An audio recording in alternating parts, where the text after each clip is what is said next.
नमस्कार, आप देख रहे हैं आज तक। आपके साथ मैं हूं सईद अंसारी। 3 बजे के इस बुलेटिन की शुरुआत हम कर रहे हैं एक विवाद से।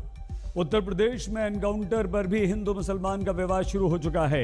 एआईएमआईएम के नेता असद उद्दीन ओवैसी ने उत्तर प्रदेश के मुख्यमंत्री योगी और उनकी सरकार पर मुसलमानों को टारगेट करने का आरोप लगा दिया है। ओवैसी ने कहा है कि एनकाउंटर में भी 37% मुसलमान ही मारे गए, ढेर हुए। ओवैसी के इस बयान पर घमासान छिड़ गया। योगी आदित्यनाथ के मंत्री मोहसिन रजा ने पलटवार करते हुए ये कहा कि अपराधियों को आप धर्म के चश्मे से न देखें, मुसलमानों को अपराधी बनने से तो ओवैसी साहब पहले रोकिए। अब योगी राज में मुसलमानों का एनकाउंटर ओवैसी कहते हैं तो देखिए, मार्च 2017 से 2021 तक 7,707 एनकाउंटर हुए, जिसमें 125 मारे गए और इनमें से मुसलमान अपराधी जो थे वो 47 थे, यानी कि जो अपराधी थे उनका धर्म 47 था।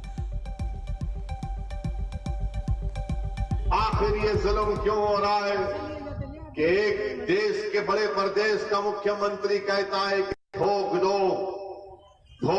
क्या ये हुकूमत संविधान के तहत काम कर रही है? ये जो 36% आप बता रहे हैं कि उत्तर प्रदेश में 36% इनकाउंटर्स जो हुए उसमें 36% मुसलमान हैं, तो ये आपको सोचना होगा क्यों है। आप जैसे लोगों ने क्या किया, क्यों अपराधी बने वो? कि जब से बीजेपी की सरकार बनी 2017 से 2020 के दरमियान में 6,775 एनकाउंटर हुए, 6,475 एनकाउंटर हुए, जिसमें से मरने वालों की तादाद 37% मुसलमानों की 37% मुसलमानों की थी। और उत्तर प्रदेश में मुसलमानों की आबादी पॉपुलेशन का परसेंटेज 18 या 19% के दरमियान में है। आखिर ये जुल्म क्यों? आज जब से उत्तर प्रदेश में आदरणीय योगी जी की सरकार आई है 2017 से, वहां पर इनकाउंटर हो रहे हैं, इतने हजार इनकाउंटर हुए हैं, उसमें इतने % मुसलमानों के इनकाउंटर हुए हैं। तो मैं आपसे कहना चाहता हूं कि आप उनको राय दीजिए, आप जाइए, आप क्या कर रहे हैं। अगर वाकई में आपके अंदर इस तरह की भाव हैं कि नहीं होना चाहिए, अपराधी नहीं बनना चाहिए किसी को, तो आप जाकर जिनका ठेका लिया है उनको समझाइए और उनसे कहिए कि इतनी % क्यों आ रही है आपकी। आप बैरिस्टर बनिए हमारी तरह, आप अपनी तरह बैरिस्टर बनाइए। रियासत के चीफ मिनिस्टर मुख्यमंत्री जनाब योगी आदित्यनाथ है। इन्होंने कोई कसर बाकी नहीं रखी कि भारत के संविधान की धज्जियां उड़ाई जाए। इन्होंने कोई कसर बाकी नहीं रखी। रूल ऑफ लॉ है या रूल बाय गन है, इसका फैसला यकीनन उत्तर प्रदेश की जनता करेगी। और जो लोग राजवर साहब को और असदुद्दीन ओवैसी को बी टीम का बात करते हैं, मैं उनसे कहना चाह रहा हूं, प्यारे, हम बी टीम नहीं है, हम बी टीम नहीं है, हम वो टीम है। हम तराजू का वो पलड़ा है कि जिसका साथ देंगे वो तख्त पर बैठ जाएगा, हम जिसका साथ छोड़ देंगे वो तख्ते पर लेट जाएगा इंशाअल्लाह। विभाजन करने वाले ओवैसी के पूर्वज और आज ओवैसी जिस तरह की भाषा का इस्तेमाल देश में करते हैं, उससे ये साफ जाहिर है कि अभी इनके मन में कोई और एक विभाजन की तस्वीर उभर कर सामने आती है। इनके वक्तव्य में जिस तरह की बात इन्होंने अपने वक्तव्य में कही है।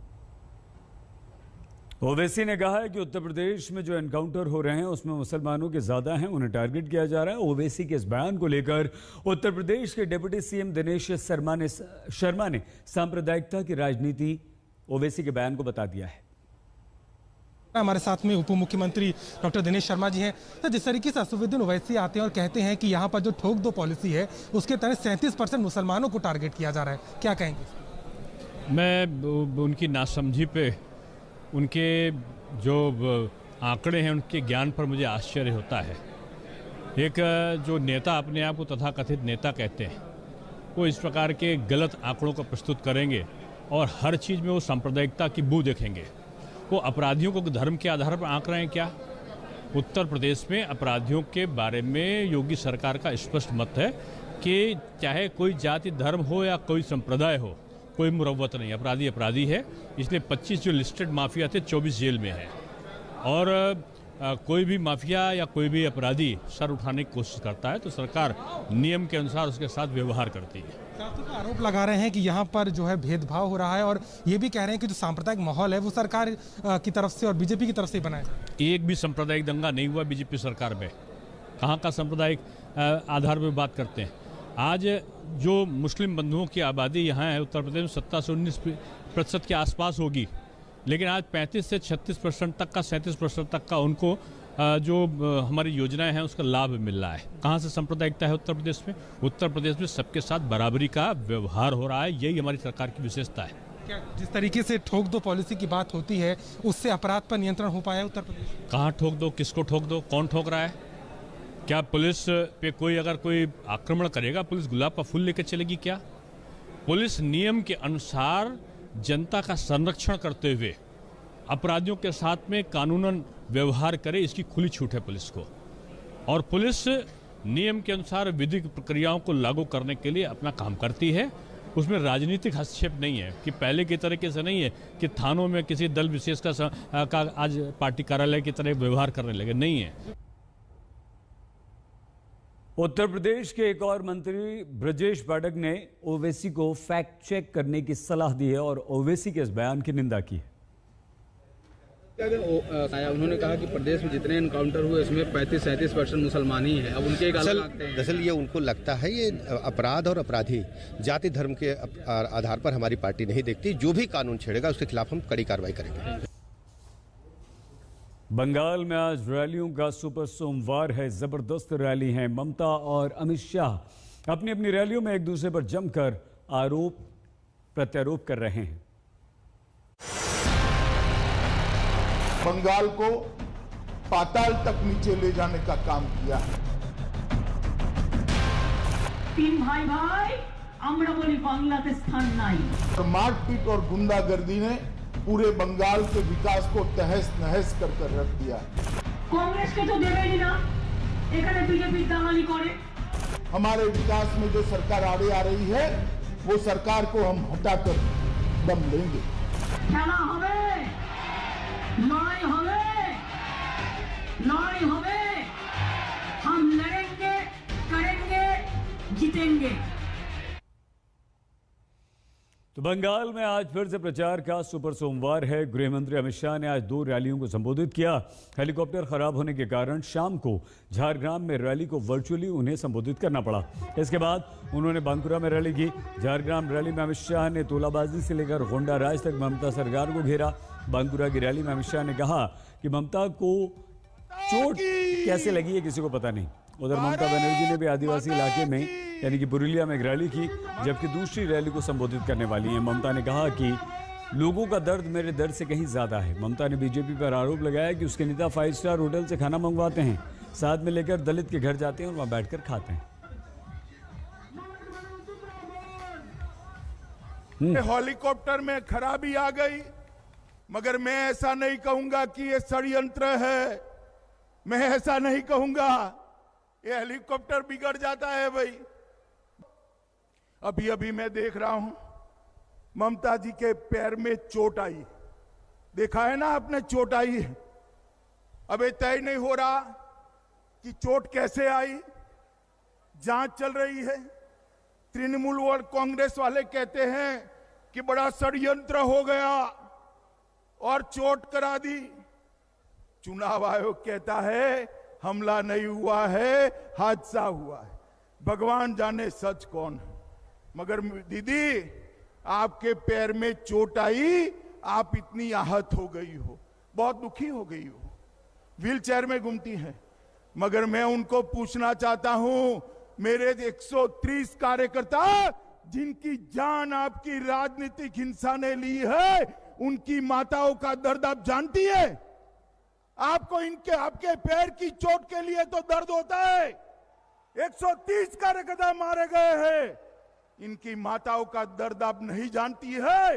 बंगाल की जनता इस बार 130 राजनीतिक हत्याओं का आपको बैलेट के मशीन के अंदर आपको उसका जवाब मिलना। कि बंगाल में 10 साल से तृणमूल कांग्रेस की सरकार ने बंगाल को पाताल तक नीचे ले जाने का काम किया है।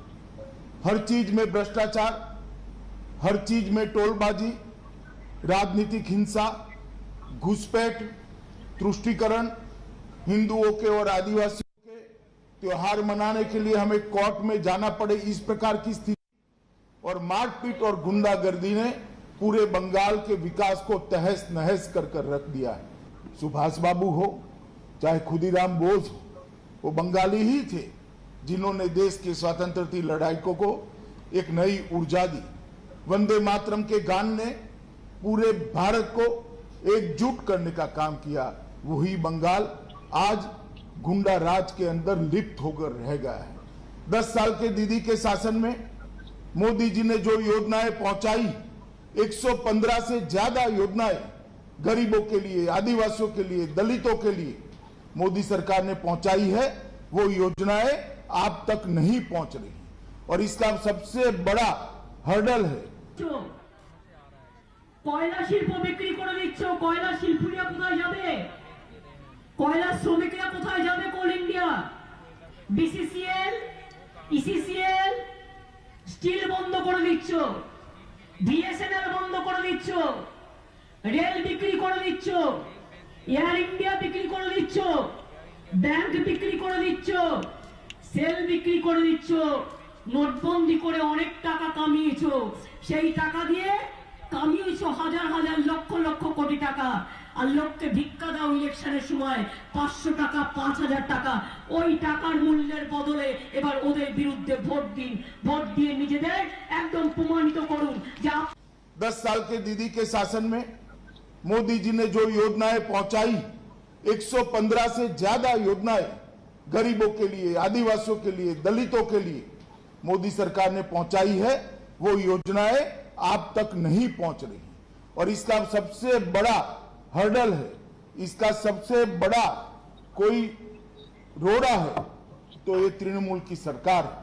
मैं आज झारग्राम की इस रैली में हजारों की संख्या में उपस्थित सभी आदिवासी भाइयों को कहना चाहता हूं, आज एक संकल्प कर जाइए। हमारे विकास में जो सरकार आड़े आ रही है वो सरकार को हम हटाकर दम लेंगे। बीजेपी के एक भोटो देवें ना और ওদের যে 800-500 যা আছে একটাও ভোট দেবেন না। কংগ্রেসকে তো দেবেনই না, এখানে বিজেপির দালালি করে, শুধু এখানে বিজেপির দালালি করে যায় কংগ্রেস আর সিপিএম। জগাই মাথায় গলায়, সিপিএম হচ্ছে জগাই, কংগ্রেস হচ্ছে মাদাই বাংলায়, আর বিজেপি হচ্ছে গদাই। তিন ভাই ভাই, আমরা বলি বাংলাতে স্থান নাই। চাই না, চাই না, बीजेपी के चाई ना। विदाई दाओ, विदाई दाओ, बीजेपी के विदाई दाओ। आइए इस वक्त हम आपको सीधे लिए चलते हैं असम। बीजेपी अध्यक्ष जेपी नड्डा वहां पर रैली को संबोधित कर रहे हैं। प्रधानमंत्री किसान सम्मान निधि में 11 करोड़ 70 लाख किसानों को दिया गया और यहां पर भी 16 लाख किसानों को किसान सम्मान निधि दी गई। इस तरीके से विकास का काम शुरू किया गया है। अगर मैं कोविड की बात करूं, दुनिया में अमेरिका से लेकर के यूरोप तक का देश, सब लोगों ने अपने आप को लाचार महसूस किया, लेकिन प्रधानमंत्री मोदी जी के नेतृत्व में 130 करोड़ का देश कोरोना से लड़ने में सफल हुआ और उसको परास्त करके आगे बढ़े। यह हमको समझना चाहिए। हमारे पास एक टेस्टिंग लेबोरेटरी थी, आज हमारे पास 2500 टेस्टिंग लेबोरेटरी है। हमारे पास 1500 लोगों को टेस्ट करने की कैपेसिटी थी प्रतिदिन, आज 12 लाख लोगों को एक दिन में हम टेस्ट करते हैं। हमारे पास 15,500 डेडिकेटेड हॉस्पिटल हो गए हैं। हम एक भी वेंटिलेटर हम नहीं बनाते थे, आज साल में 4 लाख वेंटिलेटर भारत बना रहा है, आत्मनिर्भर भारत की ओर बढ़ रहा है।